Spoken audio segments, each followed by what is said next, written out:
રાજકોટના રેસકોર્સ ગ્રાઉન્ડમાં બાગેશ્વર ધામના ધીરેન્દ્ર શાસ્ત્રીની હનુમંત કથામાં ભૂત પ્રેતના વળગાડ લાગેલ લોકો દ્વારા કરેલ મારામારી અંગે વિશ્વ હિન્દુ પરિષદનું નિવેદન। અહેવાલ સંજય પોપટ।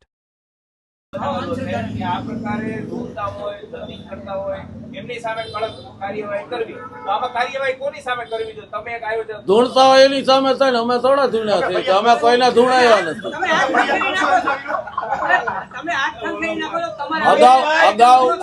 અગાઉ એવા કેસ ધૂળતા હોય તેની સામે થયેલા છે સરકારના, અને સરકારના ધ્યાન ઉપર આવશે તો જે ધૂણીને ભ્રમ ફેલાવતા હોય એમની સામે યોગ્ય કાર્યવાહી થવી જોઈએ। આપ સૌ મીડિયાના મિત્રો ત્યાં હાજર હતા, કવરેજ કરતા હતા। આયોજક દ્વારા તો કોઈ ધૂણવાની જાહેરાત કરવામાં આવી હતી એવું કોઈ આપના ધ્યાન ઉપર છે?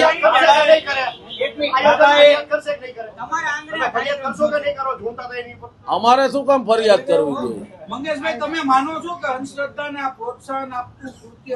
ના ના ના ના, તો તમે સમર્થન આપો છો કે ધૂળે છે? અમે સમર્થન પણ નથી આપતા અને વિરોધ પણ નથી કરતા।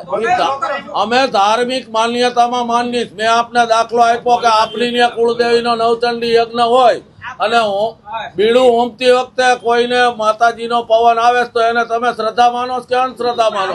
આ પત્રકાર મિત્રો જણાવો તો તમે એમાં સપોર્ટ કરો કે વિરોધ કરો છો? એમ બાબાએ મંત્ર જાપ કર્યો અને આ ધોઈડા, તો હવે આમાં ફરિયાદ બાબા સામે થાય કે સરકારના કાયદાનો અભ્યાસ કરી સરકારી તંત્રનું કામ છે। હું કાયદાનો જાણકાર નથી કે મારી એડવોકેટની ડિગ્રી નથી। પેલા જેવું કીધું હતું કે આ જે દિવ્ય દરબાર છે, પ્રેત દરબાર છે, આમાં ભૂત પિચાસી બધા આવશે, તો એ રોકવાનું કામ કોનું હતું? એટલે ભૂત પિચાસી ની એને કદાચ દેખાતા હશે, અમને દેખાતા હોત તો બેરીકેડ લગાડીને રોકી રાખત એમની। એને રોકવા માટેની કોઈ હજી યોજના સરકારની નથી કે કુદરતી નથી કે બેરીકેડ લગાડીને રોકાઈ જાય। આપ સૌ પણ ત્યાં હાજર હતા તો એ તો રોકતા હતા, જે કાર્ય કરતા હતા, આમંત્રિત મહેમાનો હતા।